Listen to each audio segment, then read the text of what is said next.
श्री कृष्ण की अंतिम सांस की अंतिम पीड़ा वहीं से शुरू हुई जब वृंदावन की रास भूमि में राधा रानी ने गोलोक को प्रस्थान किया। उसी क्षण से श्री कृष्ण के जीवन की ढलती संध्या आरंभ हो गई। उनके जीवन की सबसे गहरी पीड़ा राधा का विरह थी, पर यह उनकी एकमात्र पीड़ा नहीं थी। एक और श्राप था जिसने उनके जीवन का अंतिम अध्याय लिख दिया। महाभारत का युद्ध समाप्त हो चुका था। कुरुक्षेत्र की भूमि पर केवल राख और रक्त शेष रह गया था। गांधारी अपने 100 पुत्रों की मृत्यु के पश्चात उनके जले हुए शवों के बीच पहुंची। उसका दुख और क्रोध अवर्णनीय था। उसे स्मरण था कि श्री कृष्ण इस महाविनाश को रोक सकते थे, एक मुस्कान में इस युद्ध को टाल सकते थे, परंतु उन्होंने धर्म की स्थापना के लिए अधर्म का अंत होने दिया, चाहे वह मूल्य किसी मां के 100 पुत्र ही क्यों न हो। पीड़ा से भरी गांधारी ने श्री कृष्ण को देखा।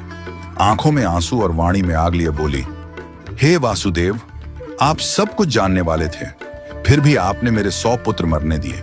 आप युद्ध रोक सकते थे, पर आप केवल तमाशा देखते रहे। आज मेरी ममता का श्राप आपको भी छुएगा। जैसे मेरा वंश समाप्त हुआ, वैसे ही आपका यदुवंश भी नष्ट होगा और आप अपनी मृत्यु अकेले अपनों से बिछुड़कर एक तीर की पीड़ा में अनुभव करेंगे। श्री कृष्ण ने गांधारी का श्राप शांत मन से स्वीकार किया, क्योंकि वह जानते थे यह भी उसी लीला का भाग है। जिस न्याय को वह लेकर आए थे, उसी न्याय की अग्नि अब उनके अपने कुल को भस्म करेगी। गांधारी का श्राप, राधा का वियोग और यदुवंश का अंत, यही वह अंतिम चरण था जिसने श्री कृष्ण के मानवीय रूप को सबसे गहरे दुख से भर दिया। त्रेता युग का वचन। त्रेता युग में श्री राम रावण वध कर अयोध्या लौटे। राम राज्य की स्थापना के बाद एक संध्या को अयोध्या के समीप एक तपस्वी राक्षस आया। नाम था जरासुर। वह युद्ध नहीं चाहता था, केवल एक प्रश्न का उत्तर चाहता था। जरासुर बोला, प्रभु, आपने धर्म के लिए असुरों का नाश किया, पर क्या कभी ऐसा होगा कि मैं भी आपकी परीक्षा ले सकूं?